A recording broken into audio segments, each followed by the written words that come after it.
Dakilang Diyos, banal at makapangyarihan sa lahat, Panginoon, maraming salamat po sa dakilang biyaya ng kaligtasan na ibinigay niyo po sa bawat isa sa amin. Salamat po, Panginoon, dahil kahit na po kami ay naligaw, kami po ay lumayo sa inyo sa pamamagitan po ng mga kasalanan po namin, kami po ay hinanap ninyo at kami po ay tinubos ninyo mula sa lahat ng aming mga kasalanan at kami po ay nagkaroon ng walang hanggang kaligtasan sa pamamagitan po ng banal na dugo ng aming Panginoong Hesus. Para po dito, Panginoon, kami po ay labis na nagpapasalamat. At bukod po sa kaligtasan ninyong ibinigay po sa amin, ibinigay din niyo po sa amin ang tunay na church, ang maluwalhating iglesia po ng aming Panginoong Hesus. Na dito po, Panginoon, kami ay mayroong tunay na fellowship, kasama po ng inyong salita at ng lahat ng mga brothers and sisters. At dito po, Panginoon, tinuturuan niyo po kami kung paano po kami dapat makapamuhay ng isang maayos at karapat-dapat na Christian life sa inyong harapan. At ngayon po, Panginoon, salamat po dahil tinipon niyo po lahat ng mga kapatid sa oras po na ito upang magsalo-salo po sa inyong salita at sa fellowship. Sa mga kapatid po namin na hindi po namin makakasama ngayon, pakiusap po, Panginoon, anuman po yung kanilang dinaranas, anuman po yung kanilang kinakaharap, tulungan niyo po sila, Panginoon, na ang lahat ng ito ay kanilang malagpasan, nang sa ganun ay makasama po namin sila sa mga susunod na pagtitipon. Ganun din po, Panginoon, idinadalangin po namin yung aming minamahal na pastor, si Pastor Park Dong Juan, sa kanyang pagpunta po sa Korea. Pakiusap po, Panginoon, ingatan niyo po siya at ang kanyang pamilya, at sa kanilang pagbalik po dito, ingatan niyo po sila at higit pong pagpalain nang sa ganun ay mas magamit niyo pa po siya para po sa inyong mga gawain, lalo na po sa pagliligtas ng mga nawawalang kaluluwa. Ngayon po, Panginoon, sa aming pag-aaral, pakiusap, kayo po ang gumabay sa amin at tumulong sa amin upang maunawaan po namin yung mga aral na gusto po ninyong matutunan namin sa araw na ito. At nawa, yung mga aral po na ito ay makatulong po sa amin upang kami ay makapamuhay ng maayos na Christian life sa inyo pong harapan. Kaya po mula sa simula hanggang sa matapos, sa inyo lamang po kami umaasa at nagtitiwala.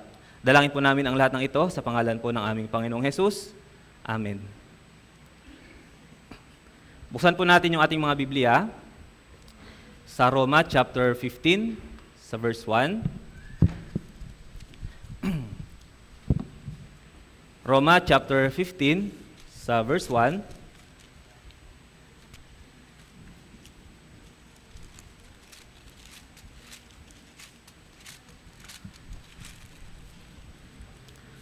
Okay. Basahin po natin ito ng sabay-sabay. 3, 2, 1. Kaya tayong malalakas ay nararapat magtiis sa kahinaan ng may hina at hindi upang magbigay lugod sa ating mga sarili. So yung pag-aaralan po natin ngayon ay tungkol po sa mga nagiging hadlang sa paglago ng ating Christian life. So pagkatapos po nating maligtas, ano po yung inaasahan ng Diyos na magkaroon po tayo? Pagkatapos po ng kaligtasan, inaasahan ng Diyos na tayo ay lumago sa pananampalataya, lumago sa Christian life at maging katulad ni Jesus. So ito po yung inaasahan ng Diyos mula sa atin pagkatapos nating maligtas. So dito po sa Roma chapter 15 sa verse 1, sabi po dito, kaya tayong malalakas ay nararapat magtiis sa kahinaan ng may hina. So dito po sa binasa natin, sa main verse po natin, merong malalakas na mga Kristiyano at merong mga may hina na mga Kristiyano.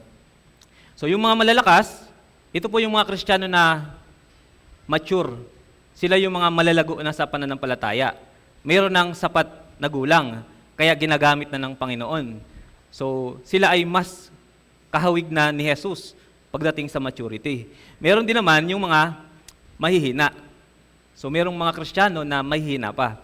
So, ito namang mga kapatid na ito, kadalasan, sila yung mga bagong ligtas.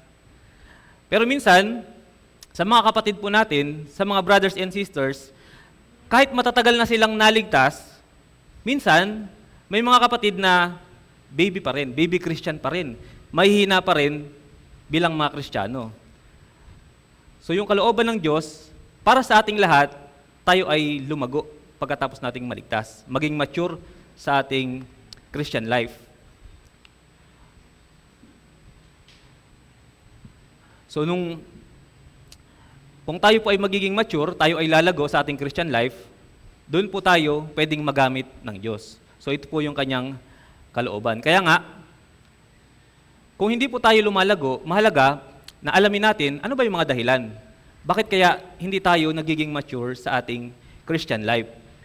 So halimbawa po, sa isang pamilya, kapag po mayroong isang bagong panganak na sanggol sa isang pamilya, masaya po ba o hindi? Masaya po, di ba? Yung pamilya ay masaya. Lahat ay nagagalak. Nagsiselebrate po yung buong pamilya dahil sa isang bagong silang na sanggol. So, yung mga magulang, yung mga kapatid, so kapag kahit pagod sila, galing sa trabaho, galing sa school, pag uwi nila, nakita nila yung baby. So, masaya po sila, di ba? Nawawala yung pagod nila kapag nakikita nila yung baby. So, sa pamilya na ito, halimbawa, kung paglipas ng 1 taon, 3 taon, 5 taon, yung kanilang baby ay hindi lumaki kahit kaunti.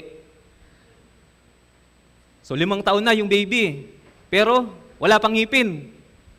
Ang gusto pa rin ay gatas. Ayaw ng kanin.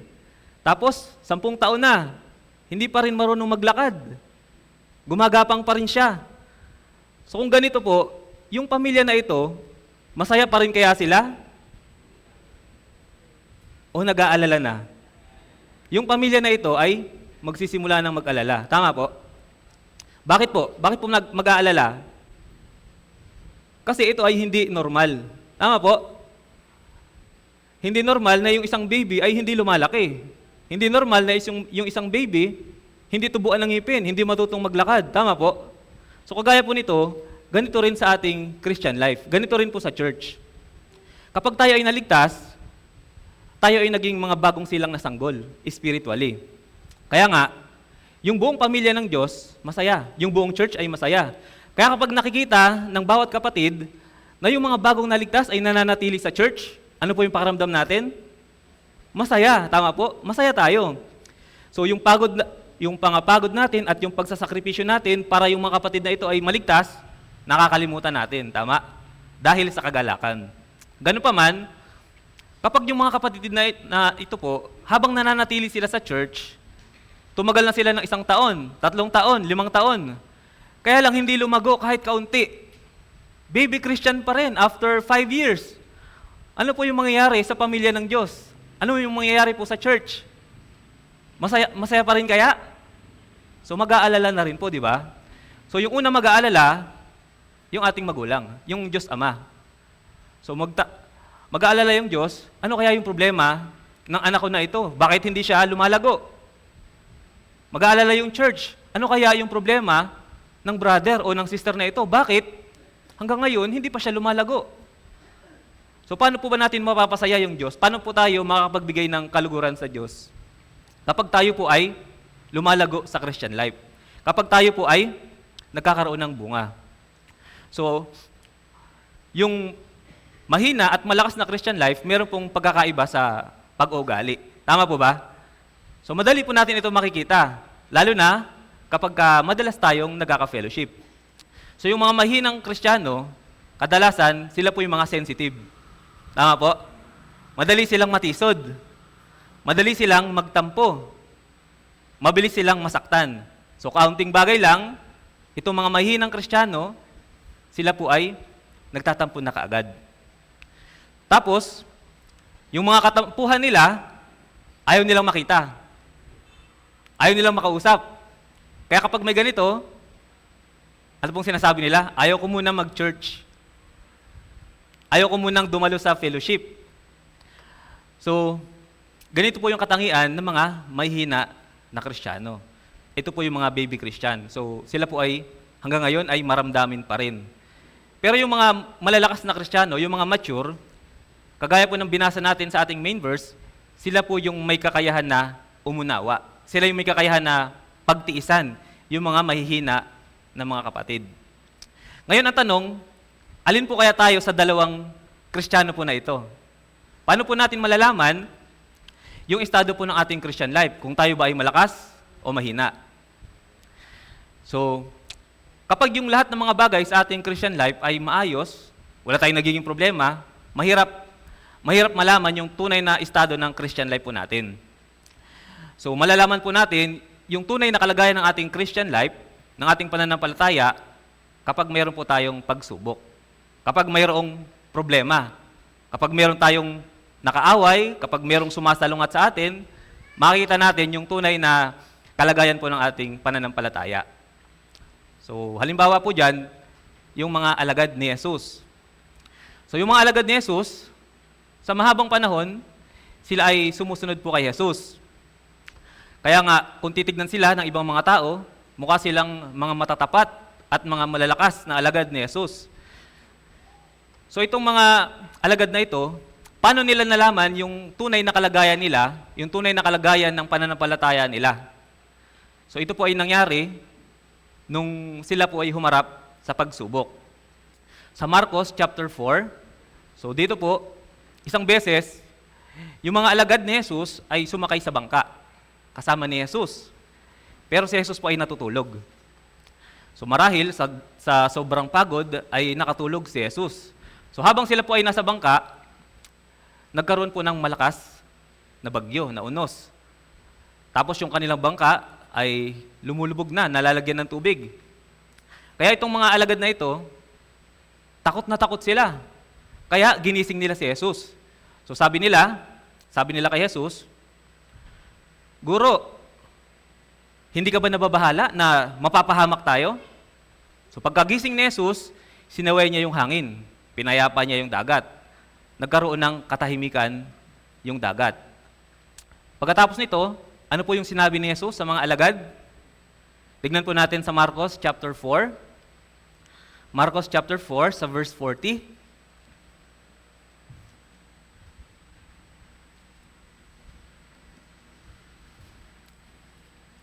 Marcos chapter 4 sa verse 40. Basahin po natin ng sabay-sabay po. 3, 2, 1. Sinabi niya sa kanila, "Bakit kayo natakot? Wala ba kayong pananampalataya?" So dito po, lumabas kung gaano kalaki o gaano kaliit yung pananampalataya ng mga alagad dahil sa isang unos. So yung tunay na kalagayan nila, sila po ay mahihina. Mahina yung kanilang pananampalataya.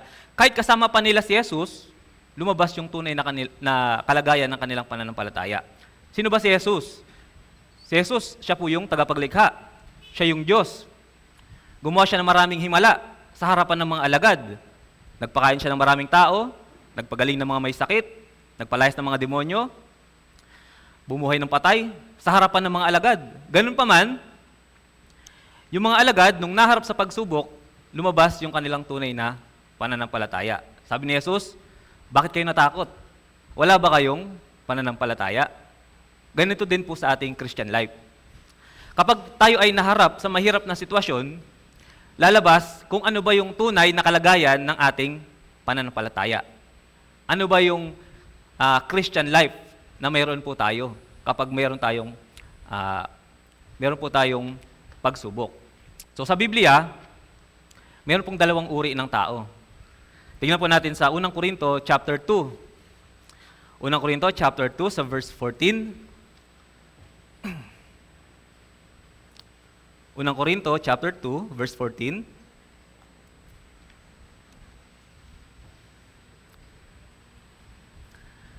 Basahin po natin ng sabay-sabay po, 3, 2, 1.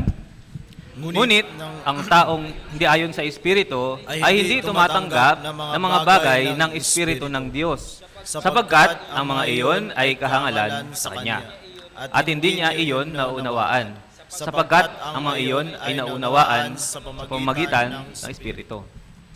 So dito po, sa Biblia, mayroon pong dalawang uri ng tao. Yung una, yung mga taong hindi ayon sa Espiritu. Yung hindi ayon sa Espiritu ng mga tao, sila po yung mga taong walang Espiritu ng Diyos. Ibig sabihin, hindi pa sila na-born again. Hindi pa po sila ligtas.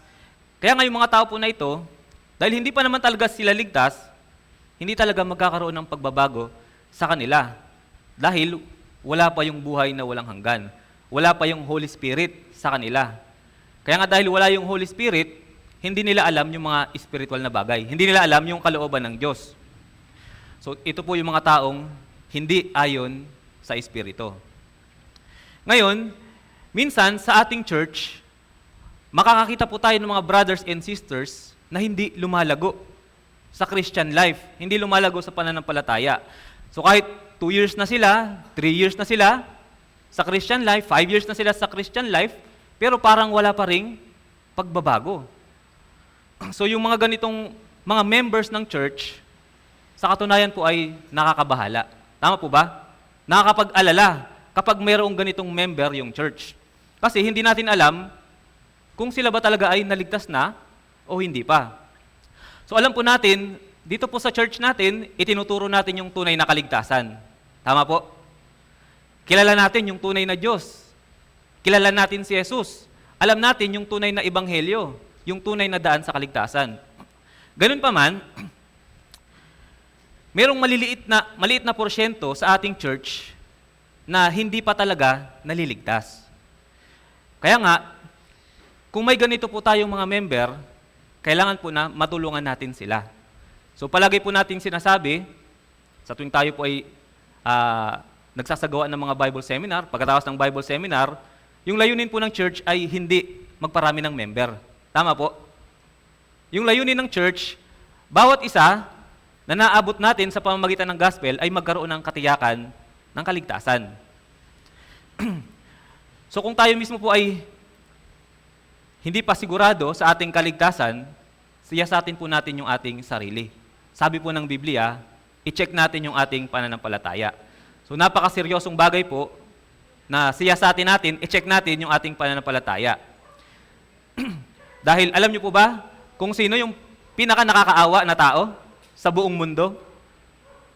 Sa palagay ko po, yung pinaka nakakaawa na tao sa buong mundo, ito po yung mga tao na nasa church na, pero hindi pa rin naligtas. Nasa tunay na church na, pero hindi pa rin po naliligtas. Kasi dito sa church, nandito sa atin yung tunay na gospel. Alam natin yung tunay na kaligtasan. So sila, nakakasama na natin sila sa fellowship. Pero, kung hanggang ngayon hindi pa rin sila ligtas, kawawa po sila. Tama po? So kung dumating si Jesus, mangyari yung rapture, ano po yung mangyayari sa kanila? Makakasama po ba sila o may iwan? May iwan po sila. Kung sila po ay mamatay, saan po sila mapupunta? Sa impyerno pa rin. Kaya nga, palagay ko po, yung mga tao na ito, sila yung pinakakawawa ng mga tao sa harapan ng Diyos. Kasi nandito na sila sa loob ng church, kaya lang hindi pa rin sila ligtas. Kaya po mahalaga, siyasatin po natin yung ating sarili. Kung hindi pa tayo sigurado, i-check po natin ng mabuti. Nang sa ganun, hindi po tayo maging mga kagaya po ng mga pinakakawawang tao po na ito. So ayaw po natin na sa church ay magkaroon ng mga ganitong klase ng mga tao na nasa church na, pero sa impyerno pa rin pala mapupunta dahil hindi pa ligtas. Kaya nga sa mga brother at mga sister na palagay po natin ay hindi pa nagbabago, hindi pa rin lumalago, wala pa ring bunga, mahalaga po na siyasatin natin yung ating sarili. So kung sa harapan po ng Diyos, hanggang ngayon ay hindi pa tayo ligtas, tayo po ay kabilang dito sa mga taong hindi ayon sa Espiritu. Sumunod po yung mga taong espiritual. Yung mga taong espiritual, sila naman po yung mga tunay na naligtas. Tingnan po natin sa 1 Corinto chapter 3, sa verse 1.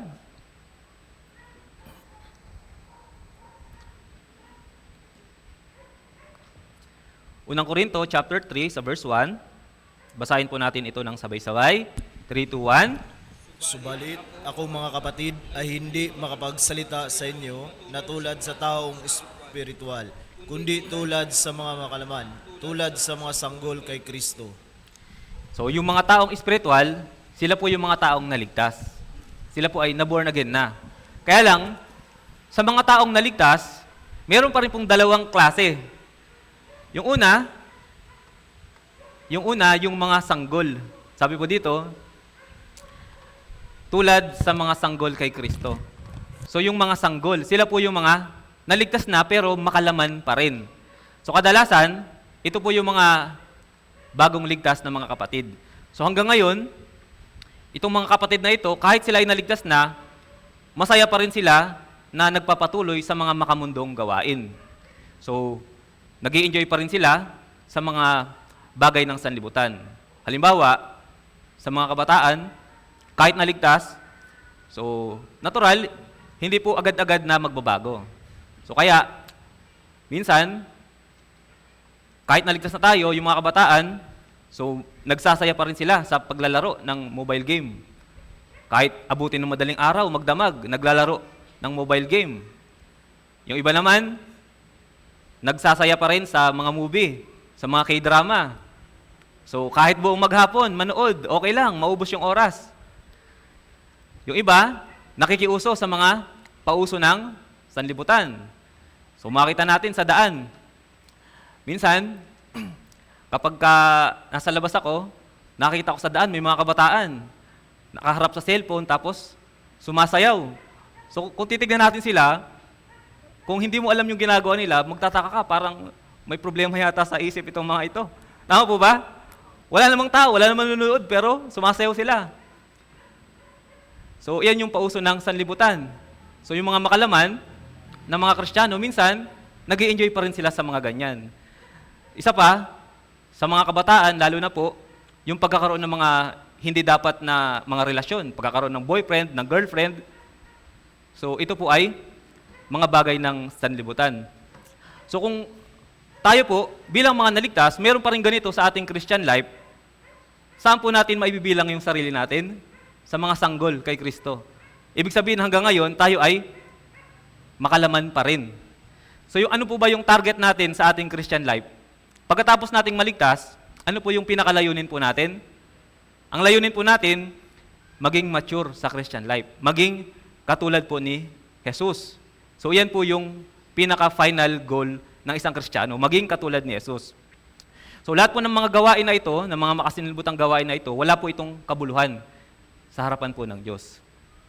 So mula po nang tayo ay maligtas, sabi po ng Biblia, tayo ay naging bagong nilalang. Bilang mga bagong nilalang sa Diyos, meron po tayong bagong layunin. So ito po ay maging banal, kagaya ng Diyos na banal, maging katulad po ni Jesus.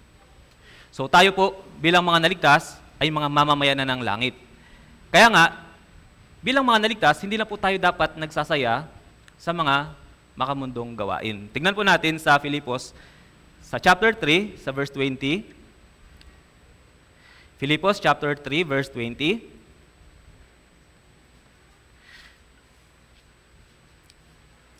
Filipos chapter 3, sa verse 20 po.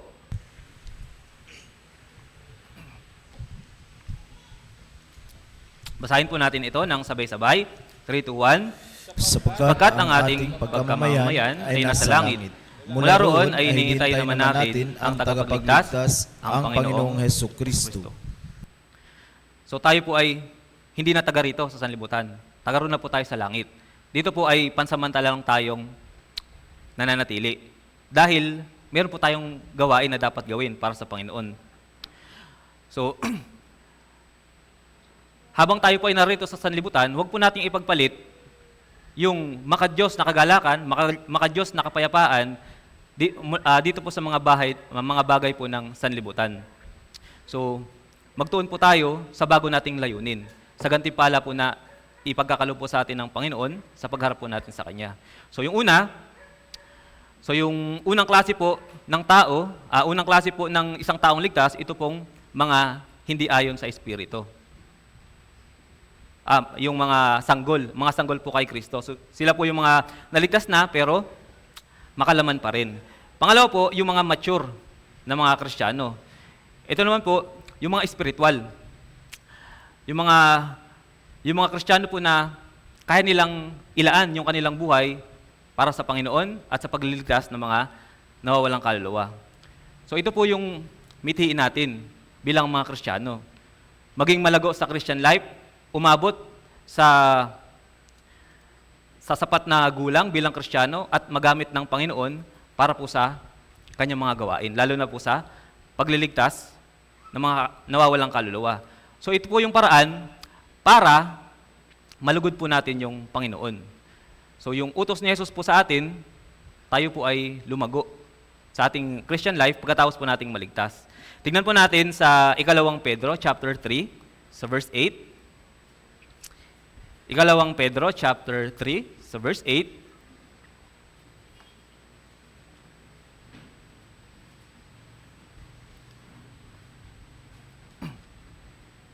2 Ikalawang Pedro, chapter 3, verse 18 po, sorry. Verse 18. Basahin po natin ito ng sabay-sabay. 3, 2, 1. Subalit, lumago kayo sa biyaya at sa pagkakilala sa ating Panginoon at tagapagligtas na si Yesu Kristo. Sumakanya nawa ang kaluwalhatian ngayon at hanggang sa araw ng walang hanggan. Amen. So dito po, inuutos sa atin ng Biblia, sabi, lumago kayo sa biyaya at sa pagkakilala sa ating Panginoon at tagapagligtas na si Yesu Kristo. So ito po yung layunin po natin. Paano po tayo magiging katulad ni Jesus? Kung kaunti lang na mga bagay yung alam natin tungkol sa Kanya. Tama po ba? Alam niyo po yung mga impersonator? Yung mga ginagaya po nila, yung ibang mga tao?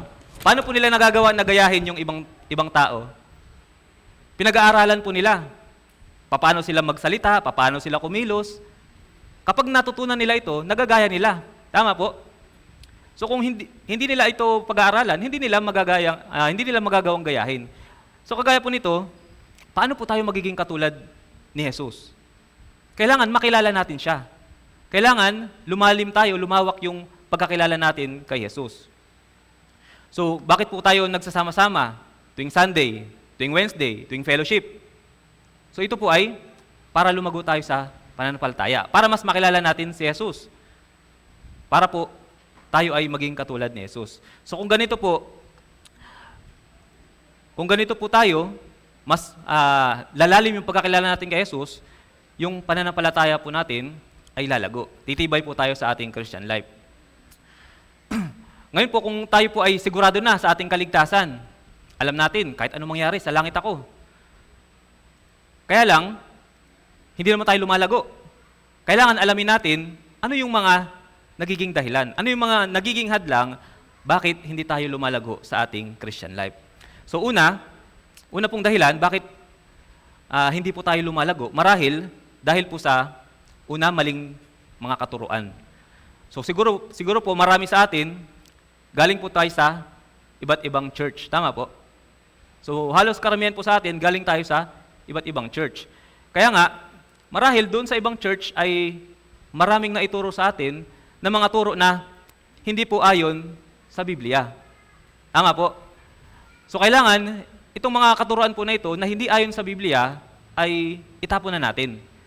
Dahil kung pagkatapos maligtas, dala-dala pa rin natin ito, magiging dahilan ito para hindi tayo lumago. So halimbawa po, kung tayo ay galing sa ibang relihiyon, so pinagdidiwang po nila yung mga iba't ibang mga tradisyon, mga piyesta.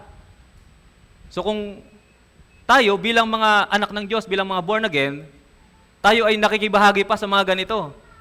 So magiging hadlang ito para tayo ay hindi po lumago.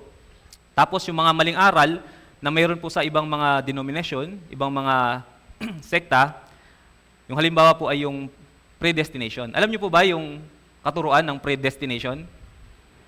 Yung predestination, itinuturo po nila na yung Diyos daw ay may mga pinili na mga tao na maliligtas at mga tao na hindi maliligtas.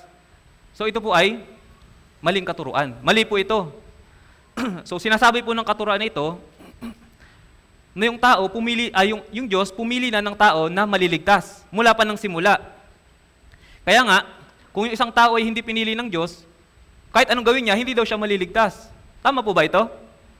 So mali po ito dahil malinaw na sinasabi po ng Biblia, ang Diyos ay nagnanais na lahat ng tao ay maligtas at makarating sa pagkakilala ng katotohanan. So kung yung isang tao daw ay pinili, automatic, siya ay maliligtas. Kahit ano pa yung gawin niya, kahit nasaan pa siya, maliligtas siya. So mali po ito.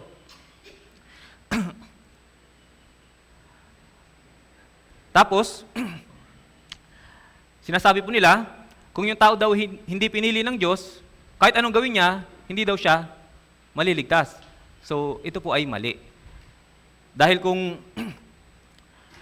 yung isang tao po ay maliligtas naman, kahit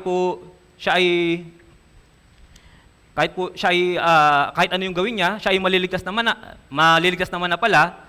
So, ibig sabihin, hindi na po natin kailangan ipangaral yung gospel. Tama po? Kasi maliligtas naman na pala yung mga taong pinili ng Diyos. Tapos, yung mga hindi daw pinili, hindi daw sila maliligtas kahit ano yung gawin nila. So ito po ay mali rin dahil ang gusto ng Diyos, lahat ay maligtas. Kaya nga inutos ng Biblia, ipangaral natin yung gospel. Para yung mga tao po ay maligtas. Isa pa po na maling katuruan, so marami pong mga sekta, marami pong mga denomination, itinuturo nila na yung kaligtasan daw ay nawawala. Yung kaligtasan po ba ay, yung tunay na kaligtasan po ba ay nawawala? So hindi po, di ba? So tinuturo po ng ibang mga denominasyon, ibang mga sekta, na para po sa kaligtasan, kailangan meron tayong gawin. Kailangan natin magsimba, kailangan natin gumawa ng mabuti, kailangan natin mag-offer para makapunta tayo sa langit. Pero ito po ay hindi ayon sa Biblia.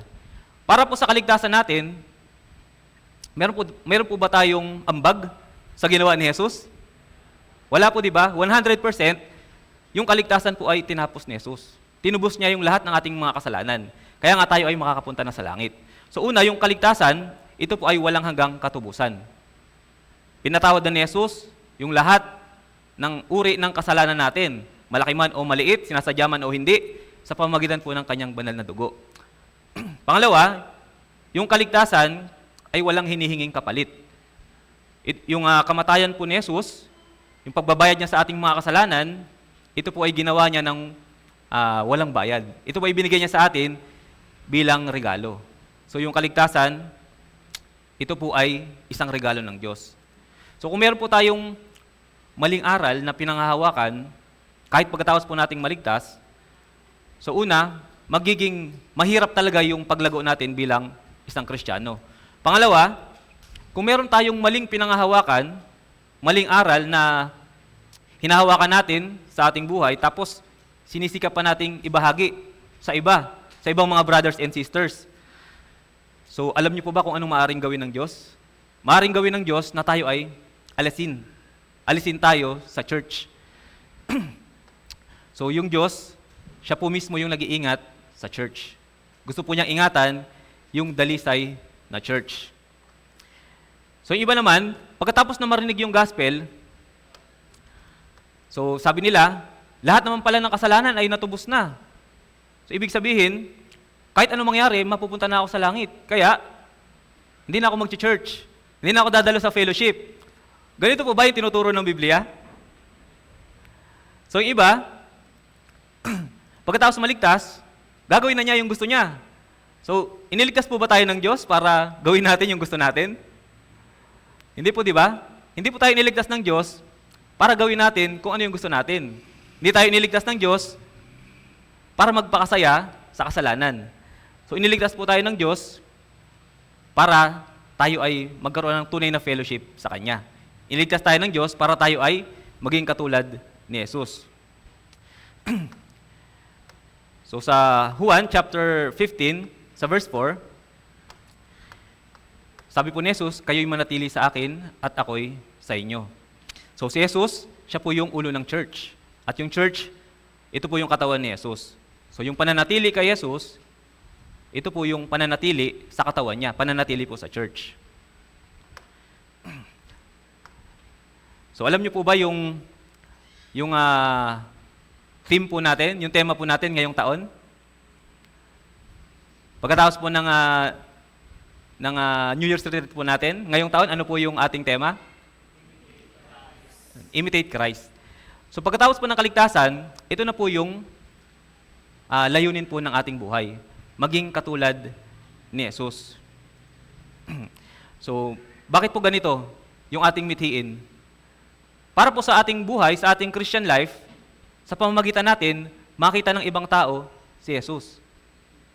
Kapag tayo ay nagsasalita, ang nakikita ng mga tao sa atin, si Jesus. Sa pagmamahala natin dito sa church, ang nakikita ng mga taong hindi ligtas, yung pagmamahal ni Jesus. Pero hanggang ngayon, napakalayo pa natin kung ihahalin tulad tayo kay Jesus. Tama po ba? So malayo pa. Kaya nga, kailangan nating magpatuloy. Kailangan nating manatili sa fellowship, manatili sa church, para tayo po ay lumago. Para yung pag-ugali ni Jesus, yung katangian ni Jesus, ay makuha po natin. Tignan po natin sa Galatia chapter 3, sa verse 1. Galatia chapter 3, sa verse 1.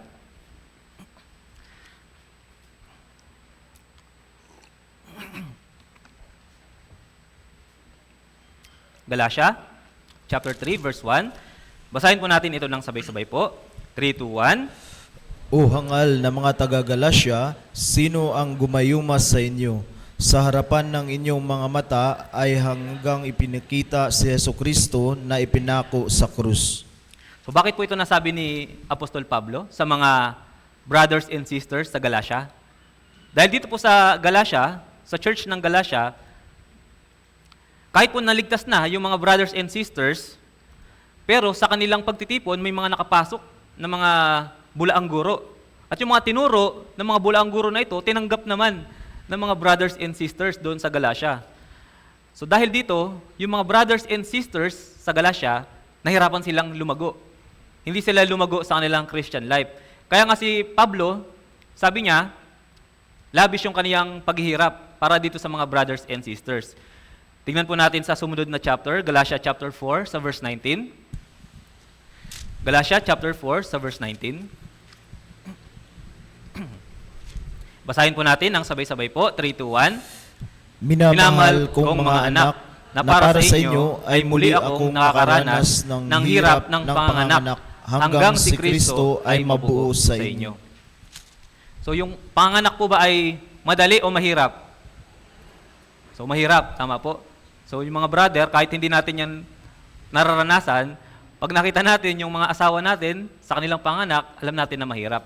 Kagaya po nito, yung makapagligtas ng mga nawawalang kaluluwa, mahirap. Gaya rin ng hirap ng panganak. So itong mga brothers and sisters sa Galatia, nagdanas na si Pablo ng hirap para sila ay maligtas. Ganun pa man, hanggang ngayon, hindi pa rin sila lumalago dahil naniwala sila sa mga maling katuruan. Kaya sabi ni Pablo, sino ang gumayuma sa inyo? Sino ang nagturo sa inyo ng mga maling aral? Kaya po si Pablo, para po palaguin itong mga brothers and sisters sa Galatia, nakaranas ulit siya ng hirap sa panganak. Tignan po natin sa Juan chapter 15 sa verse 4. Juan chapter 15 sa verse 4.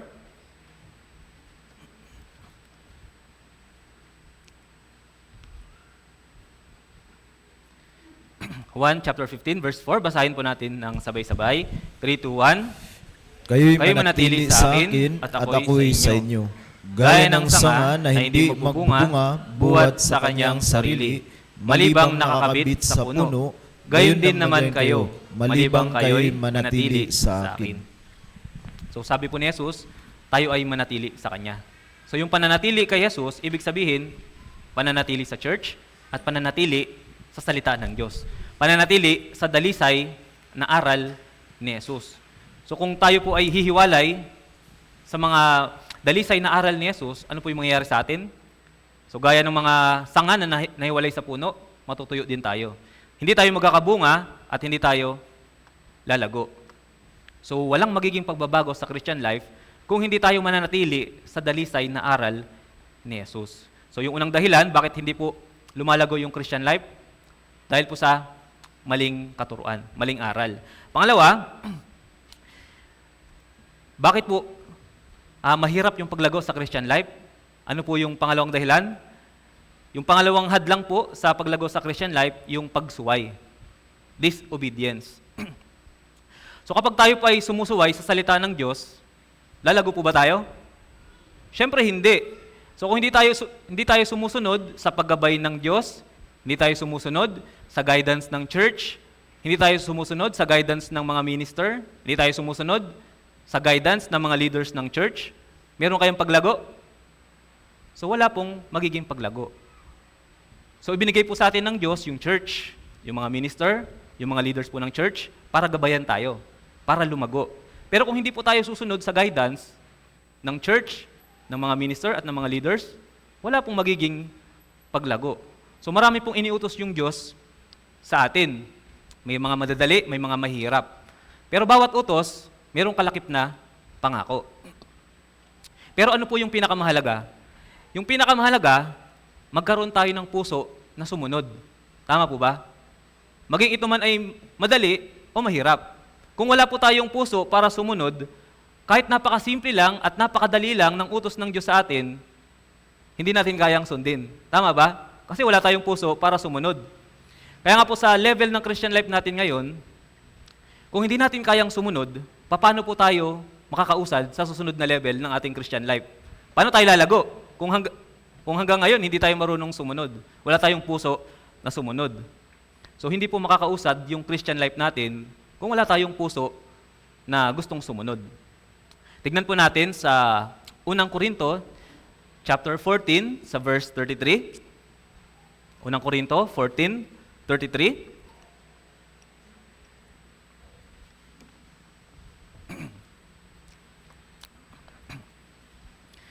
Unang Korinto 14, sa verse 33, basahin po natin ng sabay-sabay.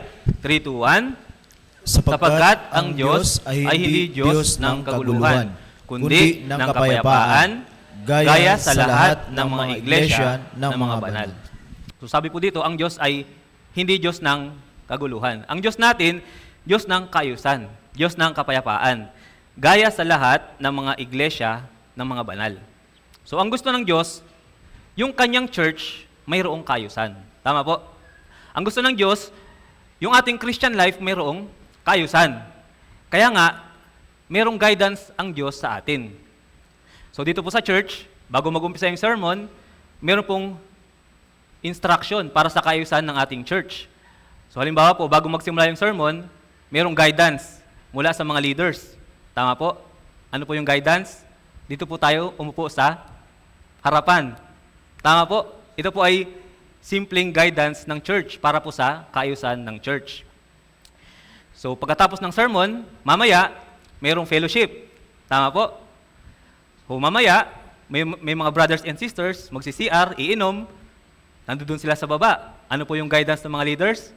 Akyat po tayo sa taas. Meron po tayong fellowship bago po tayo magtanghalian. So ito po ba ay mahirap sundin o madali? Mahirap po, madali? Madali lang po, di ba? Pero kung wala po tayong puso para sumunod, kahit madali lang yung guidance na ito, mahirap pong sumunod. Tama po? So, kung hanggang ngayon, sa ating Christian life, ilang taon na tayo sa church, hirap pa rin tayong sundin itong mga simpleng guidance po na ito, makikita natin saan tayo nakatayo sa ating Christian life. Kung tayo ba ay mature na o baby pa rin. Tama po? So, meron bang magiging paglago sa ating Christian life kung sa mga simpleng guidance ng church, para sa ating kaayusan ng church, para sa kaayusan ng ating Christian life, ay hindi po natin kayang sundin. So, hindi po tayo uusad sa ating Christian life kung sa ganitong madaling instruction, madaling guidance po ng church, ay hindi po natin kayang sundin. So, kung hanggang ngayon po ay nakikita natin yung sarili natin, ganito pa rin tayo, manalangin po tayo sa Panginoon. Manalangin po tayo, Panginoon, bigyan mo ako ng masunuring puso. Para lumago naman ako sa Christian life ko. Ilang taon na ako sa church, ganito pa rin ako. Gusto niya po ba ganito lang tayo sa Christian life natin? Wala po tayong paglago? So hindi po, di ba? Ayaw din ng Diyos yan. Kaya yung pangalawang dahilan po na nagiging hadlang sa paglago po natin, yung pagsuway. Yung walang puso na gustong sumunod sa guidance ng Panginoon. Pangatlo, na dahilan po na nagiging hadlang sa paglago po natin, yung katamaran. So sa Bible seminar po natin, ano po yung simbolo ng katamaran? Ano po yung sa mga hayop? Katamaran? Yung pagong, tama po. So yung katamaran, isa po ito sa mga pag-uugali na ayaw ng Diyos. Sa Proverbs, makita po natin doon kung gaano ka-negative yung sinasabi ng Biblia tungkol po sa katamaran. So yung isang taong ligtas, ayaw ng Diyos na makita yung pag-uugali na ito sa mga Kristiyano. So yung may ibang mga Kristiyano, may ibang mga brothers and sisters, iniisip po nila na kapag sila ay nasa church, lahat ng mga ginagawa natin dito sa church, yun lang yung mga gawain natin para sa Panginoon. So tama po ba ito? Pag ganito po yung iniisip po natin? So, gaano po karaming oras yung pinag-i-stay po natin dito sa church? Sa fellowship? So, marami na yung 2, tama po ba? marami na yung hanggang 3 sa isang pagtitipon. Pero ilang oras po tayo nasa labas ng church? So, mas marami, tama po? So, yung paglilingkod sa Diyos, hindi lang po sa loob ng church. Yung paglilingkod sa Diyos, ito po ay 24/7. 24/7 sa buong taon. So, nagsimula po ito mula nang tayo ay maligtas.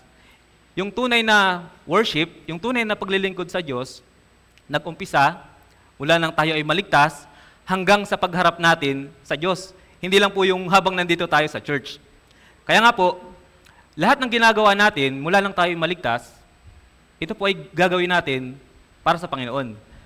Halimbawa po, sa school. Kung sa school, yung mga gawain natin sa school, yung mga assignment, yung mga project, ay ginagawa natin para sa Panginoon at hindi para sa tao? Magagawa ba natin maging tamad? Kung itong ginagawa nating project ay para sa Panginoon, magagawa ba natin maging tamad? Hindi po, di ba? Kung sa trabaho natin, yung trabaho natin ay ginagawa natin para sa Panginoon, magagawa ba natin maging tamad sa trabaho? Hindi po, di ba? Sa bahay, paglilinis ng bahay, paghugas ng pinggan. Kung ito ay ginagawa natin para sa Panginoon, magiging tamad ba tayo?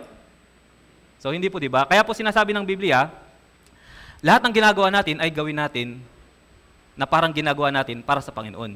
Kung ito ay para sa Panginoon, hindi tama na tayo ay maging tamad. Tingnan po natin sa Kawikaan, chapter 6, sa verse 9.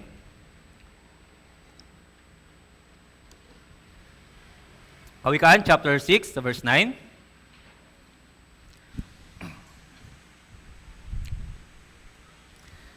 Kawikaan, chapter 6, verse 9. Basahin po natin ito ng sabay-sabay. 3, 2, 1. Hanggang kailan ka higa riyan, o tamad? Kailan ka babangon sa iyong kakatulog? So ito po yung problema sa ating mga Kristiyano. May mga kapatid, may mga brothers and sisters na natutulog sa ating Christian life. So kung tayo ay natutulog sa Christian life, walang magiging paglago. So hindi po lumalago yung Christian life dahil sa pagiging tamad, dahil natutulog sa Christian life. Isa pa po, sa Efeso, chapter 5, sa verse 14. Efeso, chapter 5, sa verse 14.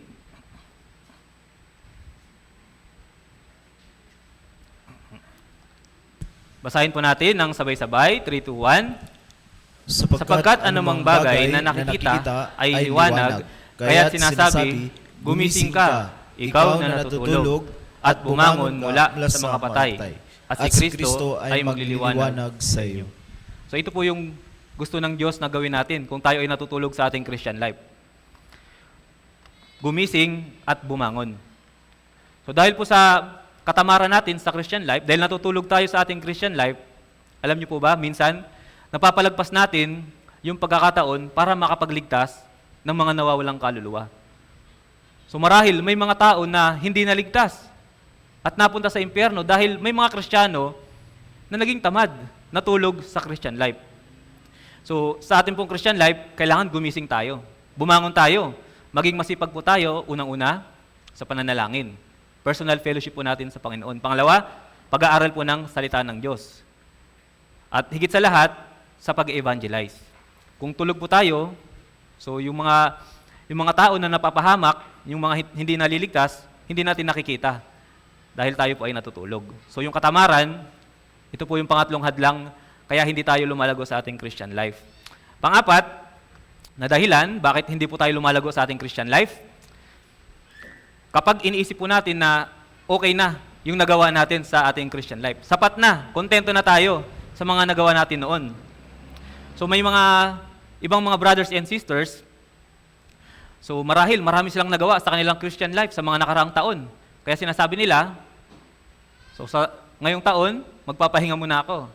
Ngayong taon, bibigyan ko muna ng chance. Ibibigay ko yung chance sa mga bagong naligtas. So kung ganito po yung mindset po natin bilang mga Kristiyano, tama po ba ito? So hindi po, di ba? So yung Christian life po natin, simula po tayo naligtas, ang gusto ng Diyos, patuloy tayo na umuusad para pong pagsakay sa bisikleta. So kapag tayo po ay nakasakay sa bisikleta, kailangan po nating umusad para manatili na nakatayo. So kapag po yung Christian life natin, bigla tayong huminto, bigla tayong tumigil, so parang pagsakay sa bisikleta, tutumba po tayo. So kailangan po nating magpatuloy sa pag-usad sa ating Christian life hanggang sa dumating po ang Panginoong Jesus. Tingnan po natin sa Filipos chapter 3. Filipos chapter 3 sa verse 13 hanggang sa 14.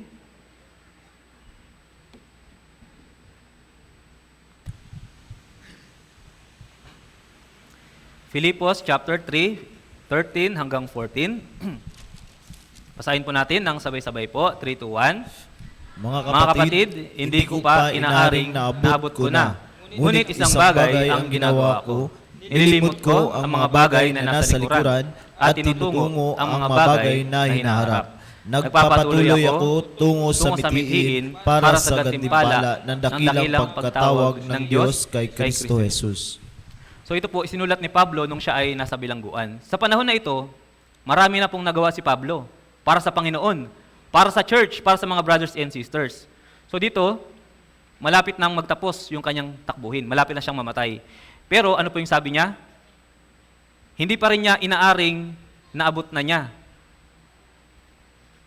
Ngunit isang bagay ang ginagawa ko, nililimot ko ang mga bagay na nasa likuran. So ito po yung importante para patuloy po tayong lumago. Huwag na nating alalahanin yung mga nagawa natin sa nakalipas. Maging ito man ay mabuti o masama, kalimutan na po natin yon.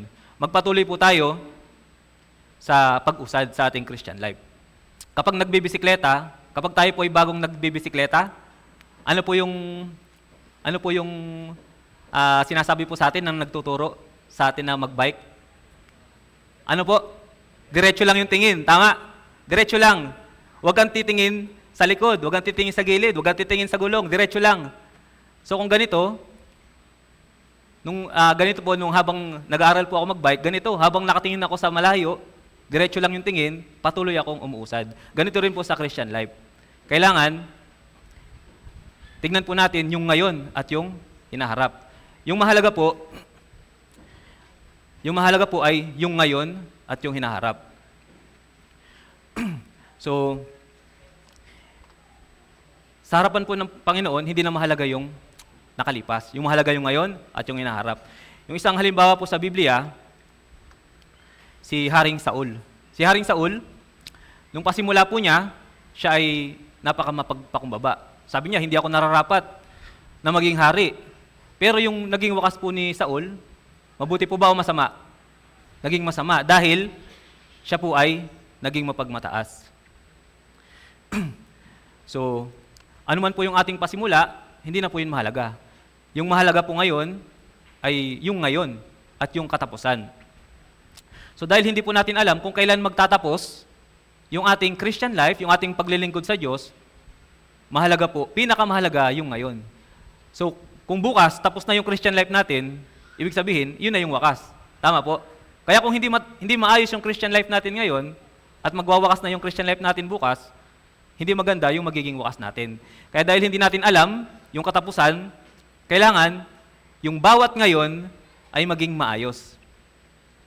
So, yung mga bagay na nakalipas na, kalimutan na po natin.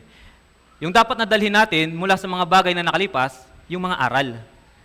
Kung tayo ay nabigo, ano yung aral na nakuha natin doon? Dali natin para patuloy tayong umunlad sa Christian life. So, wag po nating isipin na sapat na yung nagawa natin.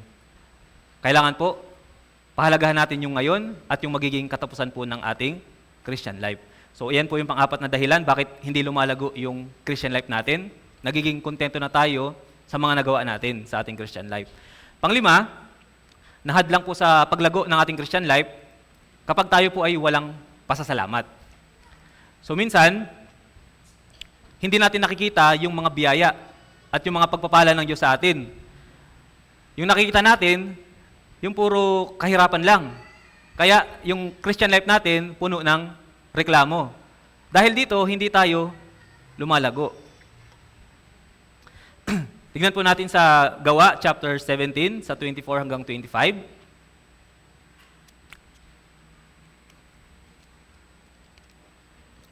Gawa, chapter 17, 24 hanggang 25.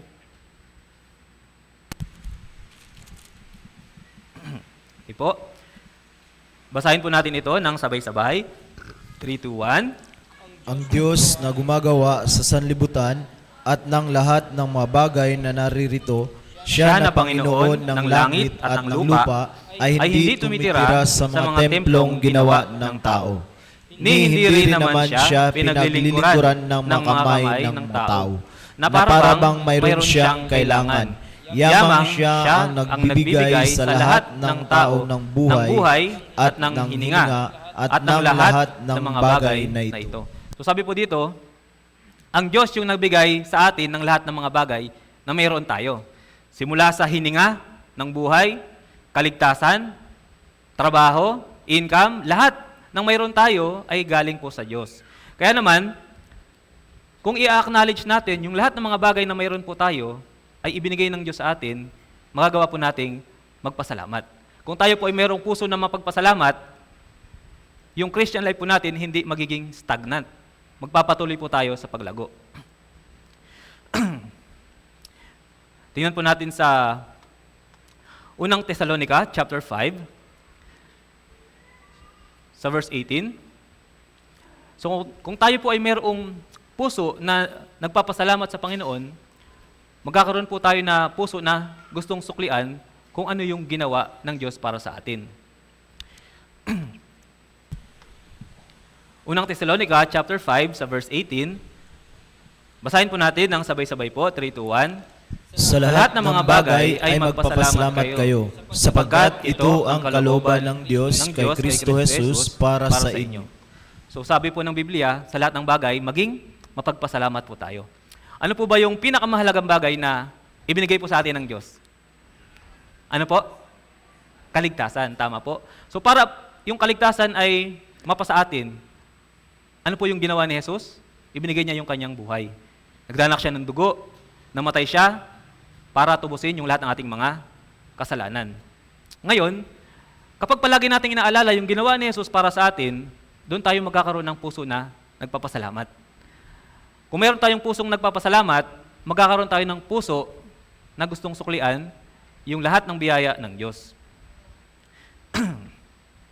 So, ang Diyos, sa ating pong Christian life, palagi niya po tayong binibigyan ng pagkakataon para gumawa para po sa Kanya. Ayon po sa ating kakayahan, binibigyan tayo ng Diyos ng pagkakataon para gumawa para sa Kanya. So, dito po sa Mateo chapter 9, sa verse 37, Mateo chapter 9, verse 37, Mateo 9:37, basahin po natin ito ng sabay-sabay, 3, 2, 1. Kaya't sinabi niya sa kanyang mga alagad, tunay na napakarami ng anihin, ngunit kakaunti ang manggagawa. So alam niyo po ba kung bakit ang gusto ng Diyos ay lumago tayo sa ating Christian life? Para po dito. Para po tayo ay maging kanyang manggagawa. So kung tayo po ay mayroong puso na nagpapasalamat, tayo po ay magkakaroon ng puso na gustong gumawa para sa Panginoon. Sa Isaiah chapter 6, sa verse 8, dito po ang Diyos naghahanap ng mga tao na gusto niyang gamitin. So, sino po yung mga tao na pwedeng sumagot sa Panginoon? Panginoon, ako. Pakiusap, ako. Ako yung gamitin mo. Gamitin mo ako para sa iyong gawain. So, tignan po natin sa Isaiah chapter 6, sa verse 8. Isaiah chapter 6, sa verse 8,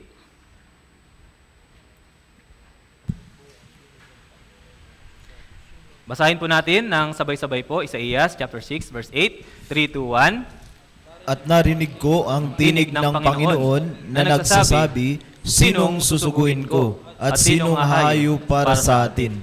Nang magkagayoy, sinabi ko, narito ako, suguin mo ako. So sino po yung mga tao na kayang sabihin, Panginoon, narito ako, suguin mo ako. So yung mga tao po na mayroong mapagpasalamat na puso.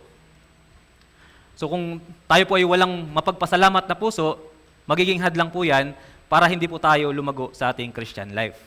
Pang-anim na dahilan Bakit hindi po tayo lumalago sa Christian life? Kapag ayaw natin yung pagsasakripisyo. Kapag ayaw nating magsakripisyo, ito po ay hadlang, kaya hindi tayo lumalago sa Christian life. So kung wala pong pagsasakripisyo sa ating Kristiyanong pamumuhay, imposible po yung paglago. Ano po ba yung ibig sabihin ng pagsasakripisyo? Yung pagsasakripisyo, ibig sabihin, iisang tabi natin yung ating sariling kapakanan at intindihin natin yung kapakanan ng iba. Sino po yung gumawa ng dakilang sakripisyo? Si Jesus, tama po. Ganyan yung ginawa ni Jesus para tayo ay iligtas. Tinapo niya yung sarili niyang kapakanan. Isinantabi niya yung kanyang sariling kapakanan para tayo ay mailigtas. Sa Mateo chapter 10, sabi po ni Jesus, yung hindi nagpapasan ng kanyang krus ay hindi pwedeng sumunod kay Jesus. Hindi siya karapat-dapat para kay Jesus. Tingnan po natin sa Mateo chapter 10, sa verse 38.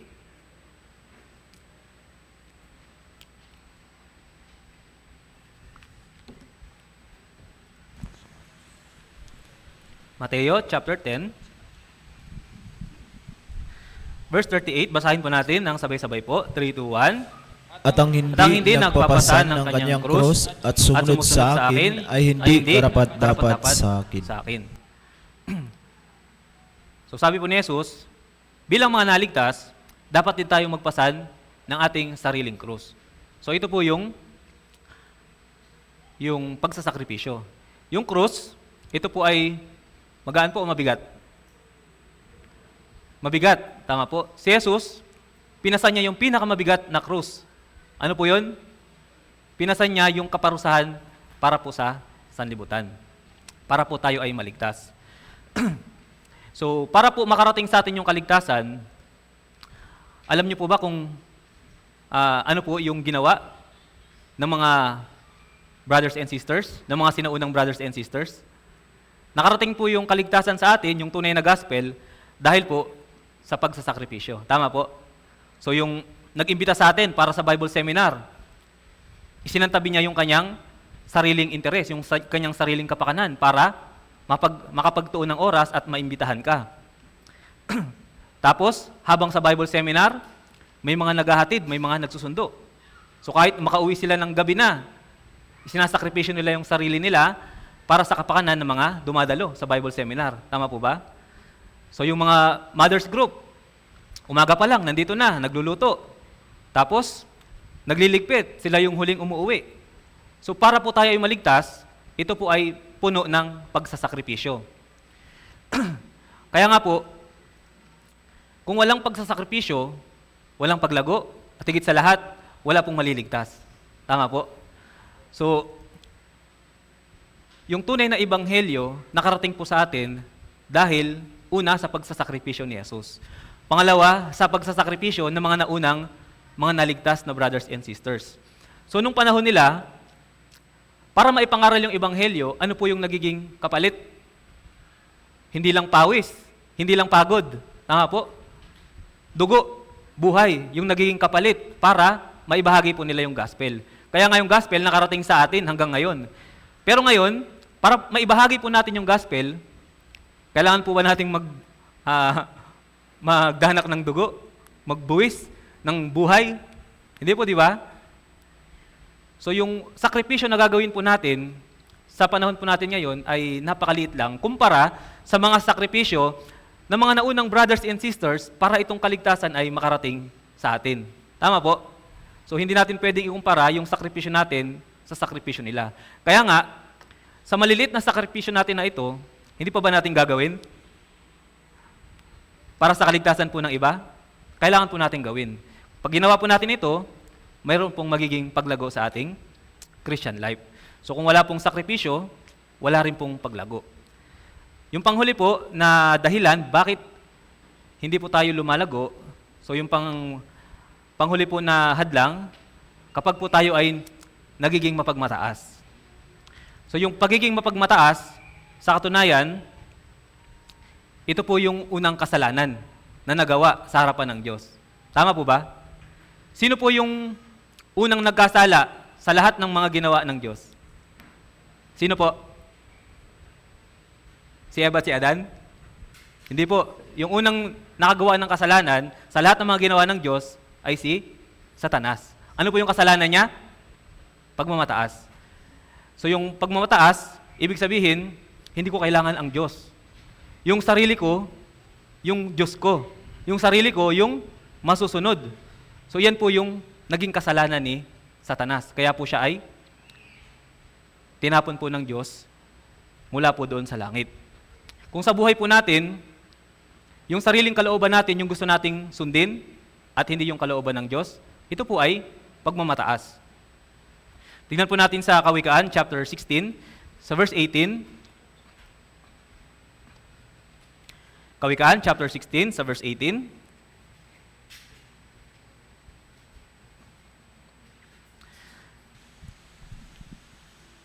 Kawikaan, chapter 16, sa verse 18. Basahin po natin ng sabay-sabay.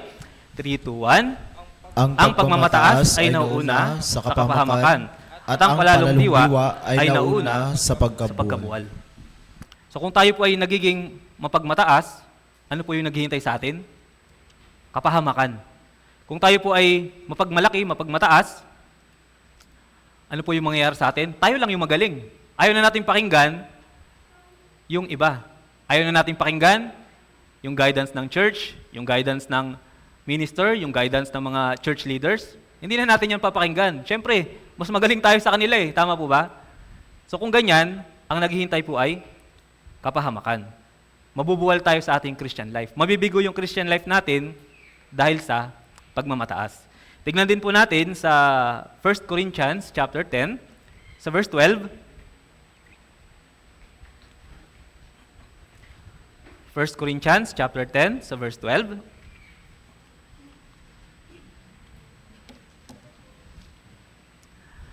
Basahin po natin ng sabay-sabay po, 3, 2, 1. Kaya't ang nag-aakalang siya'y nakatayo ay mag-ingat na baka siya mabuwal. So sa Christian life po natin, kung inisip natin na tayo ay malakas na, tayo ay matibay na, tayo ay malago na, kampante na tayo sa kalagayan ng ating Christian life, sabi po dito, mag-ingat, baka ikaw ay mabuwal. So kailangan sa ating pong Christian life, manatili po yung pagpapakumbaba. Kung sa Christian life po natin tayo ay maging mapagmataas, wala na pong pagkakataon para lumago. So halimbawa po, sino po yung nakatira sa tabi ng bukid? Sa tabi ng bukid. So nakita nyo po yung mga palay. So yung mga palay, kapag wala pa pong bunga, diretso po yung tayo nila. Tama po? So, kagaya po nito, tayo minsan, kahit wala tayong alam, kahit wala tayong nalalaman, hindi pa sapat yung kaalaman natin, minsan sinisikap natin na magmalaki. Sinisikap natin na magmagaling. So, yung mga palay, kapag ito po ay nagkabunga na, maraming mga butil, ano po yung nangyari doon sa palay? Yumuyuko na, tama po? Nagiging mababa.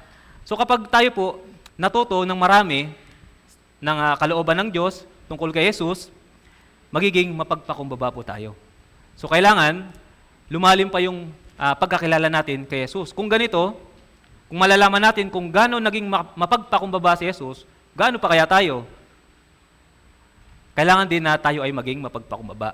Isa pa pong halimbawa, alam niyo po sa digmaan. Sa digmaan, kapag may barilan, ano po yung sinasabi? Halimbawa, dito may barilan. Ano po yung sasabihin natin? Dapa! Tama po. So sa isang digmaan, yung pinaka-safe na pwesto ay yung nakadapa, yung pinakamababa. Tama po ba? Halimbawa, may barilan, tapos nakatayo ka, proud ka pa. Sino yung unang tatamaan ng bala? Ikaw yung unang tatamaan. Tama po. Kagaya nito, sa Christian life natin, kapag tayo ay mapagmataas, magiging madali tayong target ni Satanas. Dahil sa pagmamataas natin, makita ni Satanas, ito, madaling patamaan. Easy target. So ito ay gagamitin ko para hindi siya lumago, para masira yung pagkakaisa ng church. So, tingnan po natin sa Mateo chapter 23, sa verse 12. Mateo chapter 23 sa verse 12.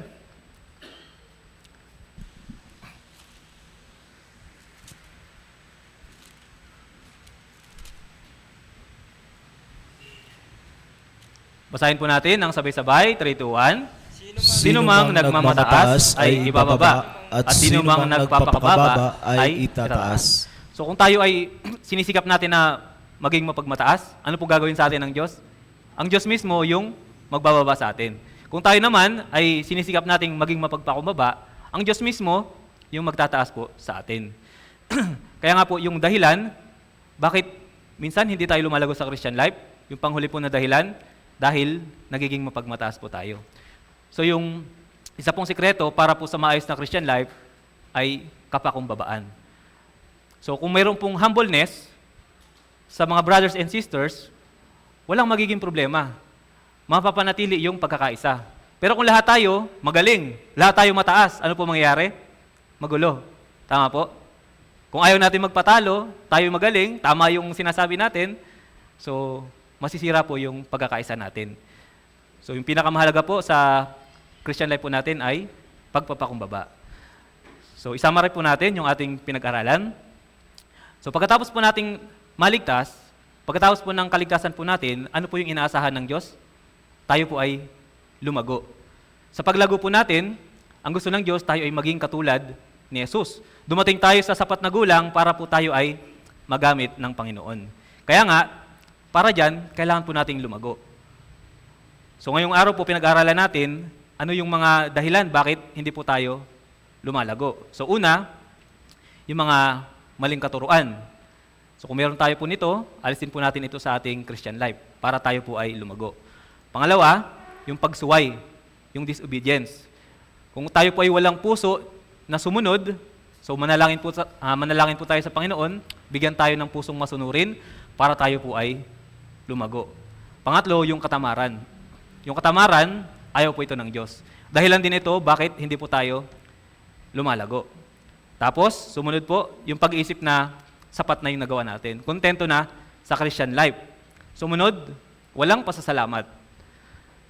Sumunod po, ayaw magsakripisyo. At yung panghuli, yung pagiging mapagmataas. So, suriin po natin yung Christian life po natin. Kung meron po tayong mga bagay na ito sa ating Christian life, hanggang sa ngayon, manalangin po tayo sa Panginoon. Panginoon, tulungan mo ako na alisin ito sa aking Christian life. Nang sa ganun, umusad ako sa aking Christian life. Lumago ako sa aking pananampalataya. Nang sa ganun, umabot ako sa sapat na gulang ng maturity ng isang Kristiyano para ako ay magamit ng Panginoon sa kanyang gawain. So hanggang dito na lang po, tayo pong lahat ay yumuko at manalangin. Dakilang Diyos, banal at makapangyarihan sa lahat, Panginoon, maraming salamat po sa oras na ito na ibinigay niyo po sa amin upang kami po ay makapag-aral ng inyong salita. Ngayong araw po, Panginoon, napag-aralan po namin yung mga nagiging hadlang upang hindi po kami lumago sa aming Christian life. Pakiusap po, Panginoon, sa amin pong mga brothers and sisters, kung mayroon pong ganito na mga bagay po sa aming Christian life, tulungan niyo po kami na paunti-unti, paisa-isa, maalis po namin yung mga bagay na ito. Nang sa ganun ay patuloy po kaming lumago sa aming Christian life. Kami ay maging katulad ni Jesus, na mayroong sapat na gulang, at magamit po ninyo para po sa inyong mga gawain.